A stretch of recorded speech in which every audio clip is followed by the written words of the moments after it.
చూసారు కదా, soap base అనమాట. ఇది మనం ఆన్లైన్లో దొరుకుద్ది, ఫ్లిప్కార్ట్లో, అమెజాన్లో, మీషోలో, దేంట్లో అయినా దొరుకుద్ది అనమాట. ఇది సోప్ బేస్. ఇది వచ్చేసి గ్లిజరిన్. మనకి ఇది మెడికల్ షాప్స్లో దొరుకుద్ది చూడండి. గ్లిజరిన్ మనం మెడికల్ షాప్లో అడిగితే ఇస్తారనమాట. ఇది దీనికి కాదు, చాలా బ్యూటీ యూజెస్ అయితే ఉంటాయి దీనికి. అవి ముందు ముందు వీడియోస్లో చెప్తాను.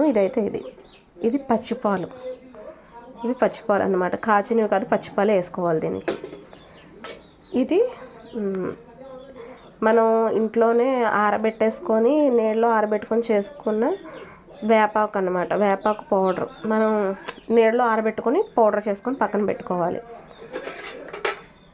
శనగపిండి చూడండి, మనం డైలీ 4 అయితే పెట్టుకోలేం కదా, ఎప్పుడో వారానికి ఒకసారో నెలకు ఒకసారో పెట్టుకుంటాం. అలా కాకుండా మనం నలుగుపిండి పెట్టుకున్న ఫీలింగే వస్తుంది అనమాట ఇందులో, ఇది మిక్స్ చేసుకుంటే.